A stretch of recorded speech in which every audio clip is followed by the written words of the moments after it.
Ole, looking back over the last 6 months in charge of United, what have you learnt most about yourself? I've learned that I don't like losing. I like winning. We started off fantastically. The boys were unbelievable when I came in. We were positive. We won games. The whole group gelled together, and I enjoyed winning. But I know that football is hard. You can't just expect everything to go that way. And the reality hit us. We're in a league with loads of very good teams, and to be at our top, we needed to be 100% focused, and me as well, 100% focused. We came into some games really focused, and with the full team, I thought that was fantastic. Then you learn a lot when you go through tough times. Who can we build this team around, and who do we think is going to take the next step? Because we need to take the next level. Mm-hmm. Obviously, you've been a manager in other places, but has there been times whenever you've come across new situations here in terms of dealing with players, or, you know, obviously it's the biggest club in the world, so it must be a big change? Yeah, it's a big change, but still, they are human beings, but these are more talented human beings and footballers.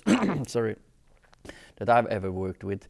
I've been a fan for so many years back home in Norway when I was in Cardiff as well, and to be able to work and get to know them, to speak to them every day has been an eye-opener for me, because they are still top lads. They want to improve, they want to learn, and they're human beings. They also lose their confidence when it's going wrong, and same as the Norwegian ones, same as the players I had at Cardiff. We have to work with them every day to help them and guide them, and that's what we're doing.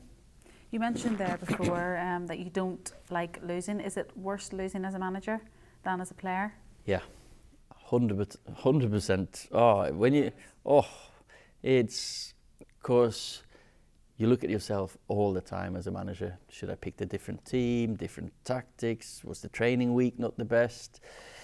Everything goes through your head. When you're a player, it's like, it's another game soon. I've just got to listen to the manager, do my job. So different, and it is. But I've learned early on in my career to move on quickly.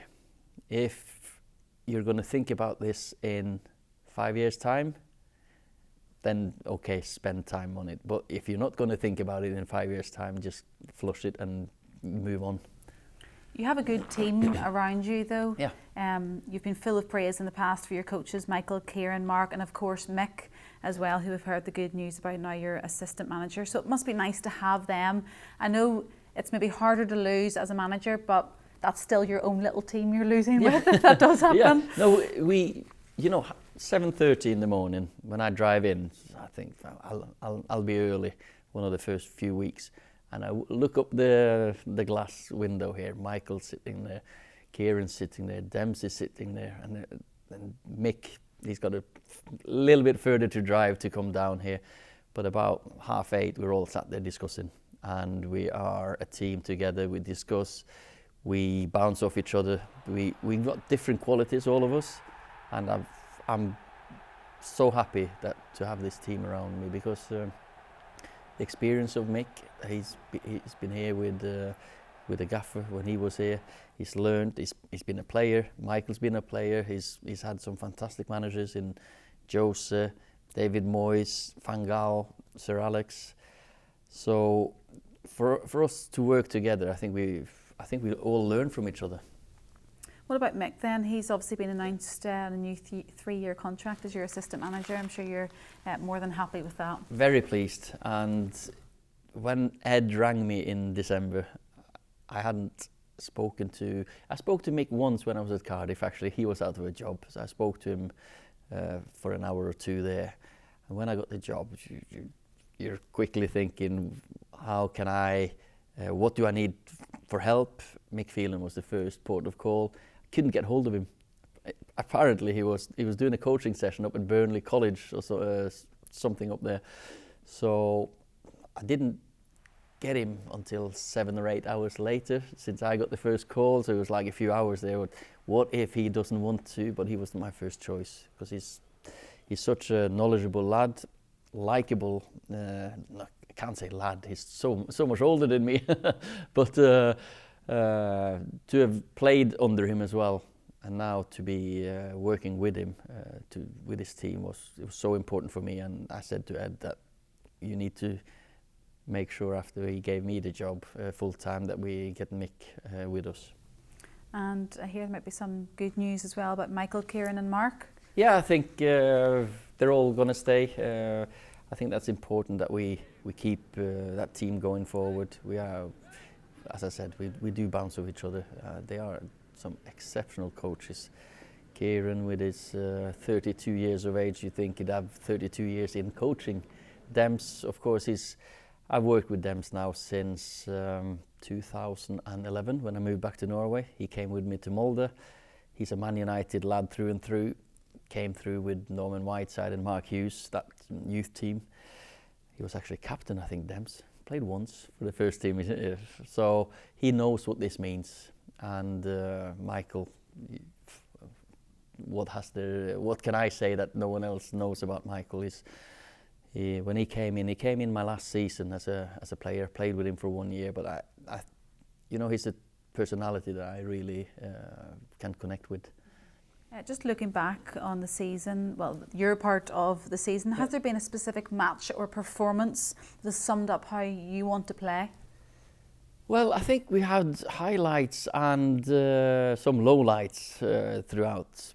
But of course, when you start off at Cardiff, it's almost written in the stars that was going to be the first game. We score 5 goals. You can see the team with the energy and the forward movements. I think, wow, this is some talented players, and I can't wait to work with this group. Then the Tottenham game away, Arsenal away in the cup, Chelsea away in the cup, some fantastic away performances.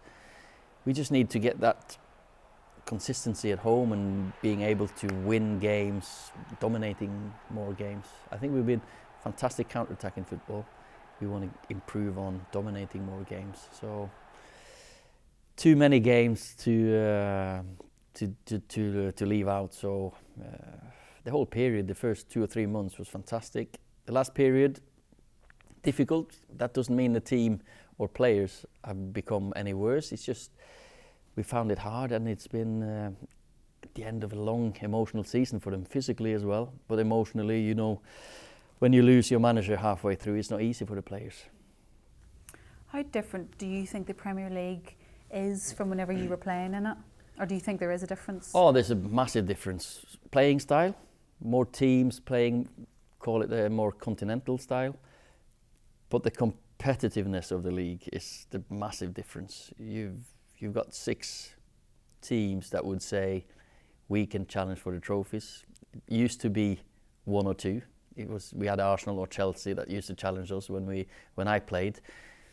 Leicester, they won the league. Everton are challenging. So there's 10 teams that would every year think we should qualify for Europe, and you can see by City probably winning the league, domestic treble maybe.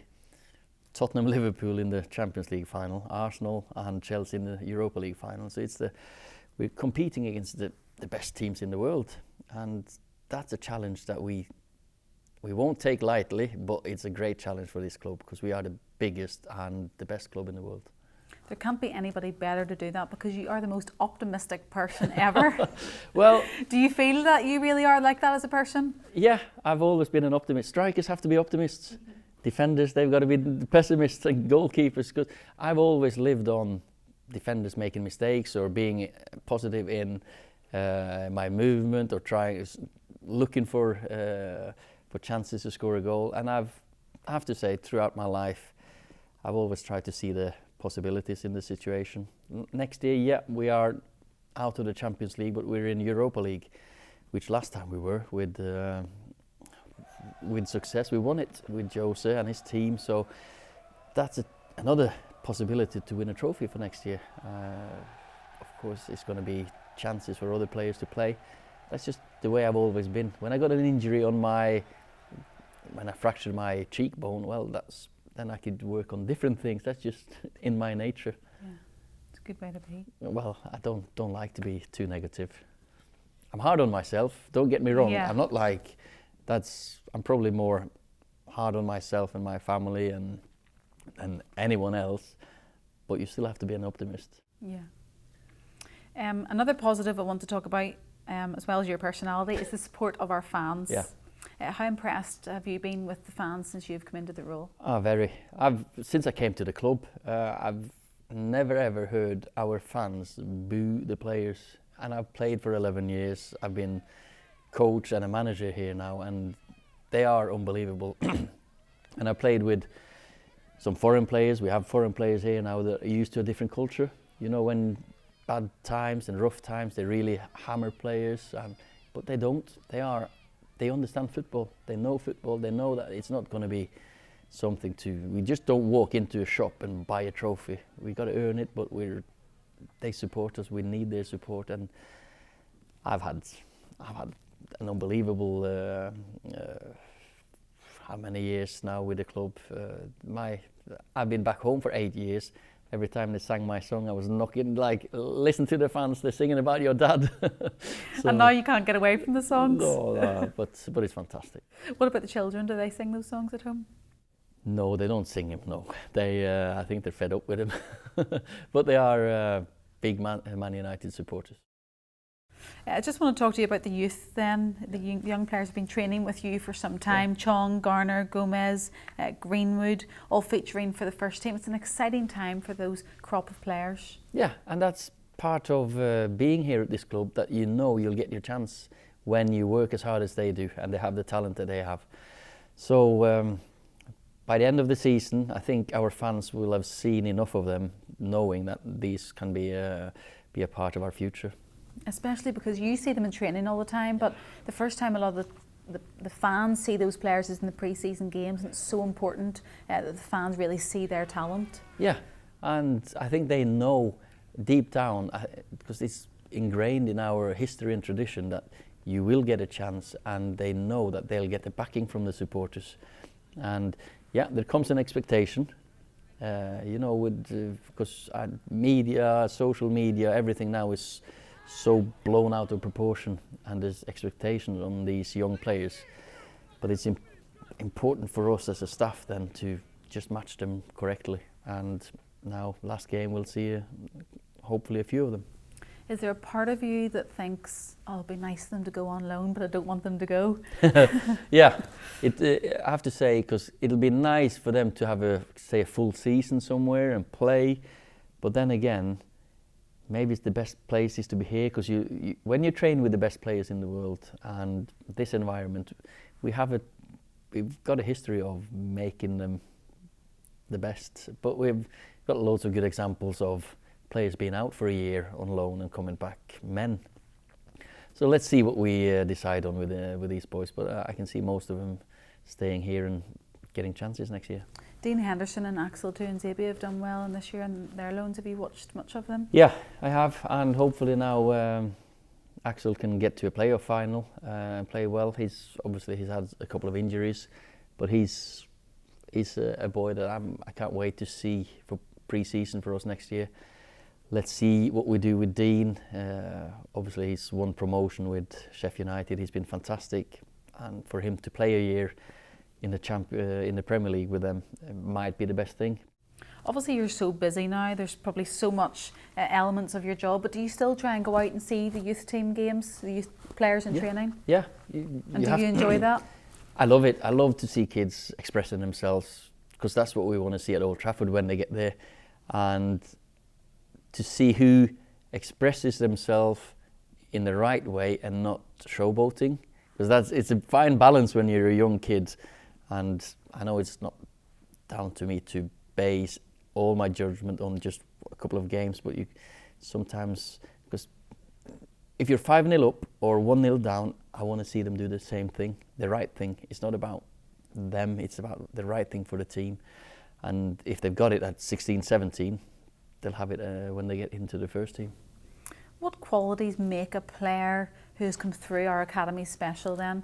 Like, do you see it in the likes of Marcus Rashford, those players who've come through the academy?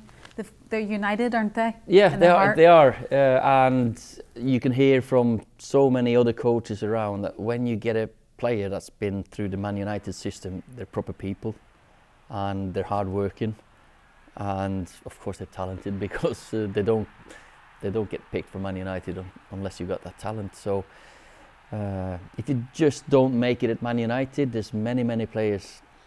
You know, and you know that I had Corey. I've had played with Johnny, and they're how do you say?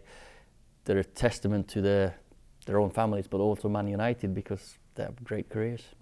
I was just going to ask you more about Marcus Rashford. Did you watch him? Were you excited by him whenever, maybe the first part of the season, last season when you weren't here?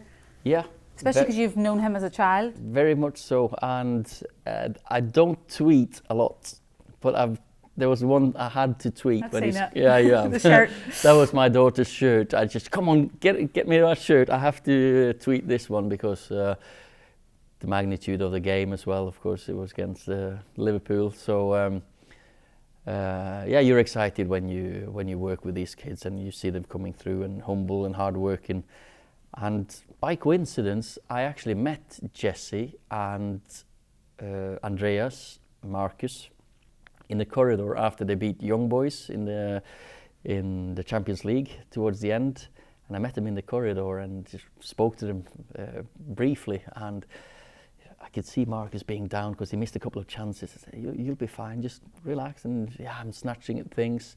And then 6 weeks later or whatever it was, I'm working with them. So that was very strange. Football's a small world, isn't it? It is. After your appointment, you obviously had to leave your family back in Yeah. Norway. That must have been difficult because you've always been together, I'm sure, as a family. So you'll be Yeah. looking forward to getting the family unit back together at Of some course, stage. it's very hard to live apart, and the schools back home, they've been great. So they've had a couple of weeks off, and then of course there've been some half terms. So I've not been on my own too much, but it's difficult. My eldest now, or my youngest is 10, eldest is 18. So of course I'm used to having them around. It was similar when I was in Cardiff, to be fair. The first 4 or 5 months I worked there. Sometimes you're so focused on the work then that you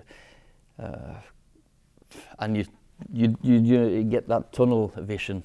And when you can go back to your family, it's so much easier to relax and be yourself again. I'm sure your youngest probably left here when they were, what, maybe He was two, yeah. then? He was 2. But the older ones, do they have fond memories of being in and around Manchester? They've got some great friends here. They remember, Noah remembers me playing because I think he was 6 when I came back after my injury. 7 when I had to retire. Karna probably won't remember, but she's got some great friends here. So they're excited, of course, and it's exciting times for us as a family. Will you be able to have a break, or is there no such thing anymore? There's no such thing as break from football. I'll help them finish their exams, go back to Norway, but of course there's a summer ahead that we try to sign some players, but I'll try to get a holiday, maybe a 10-day break somewhere away from Norway or England. Yeah. On a personal level, you've probably always enjoyed being in and around Manchester. How much has it changed for you since you were living here? It's, of course, the club has just grown and become even bigger. You don't really believe that because I left the best and biggest club in the world, and now when I come back, it's even bigger. But Manchester, I've always enjoyed living here. It's not too big for me because I'm from a small town back home, and so the size of Manchester was just perfect. And weather's not too bad. I'm used to the rain, so. You are an adopted Mancunian, I am, aren't you? yeah. I've lived here for 15 years now, so there are some people saying that my accent is still a bit Manc, so it's coming back. Do you find it hard to go out and about at the minute without being... It's changed a lot, I have to say, but in a good way. That's I've had so many people stopping me, talking football with me, because now...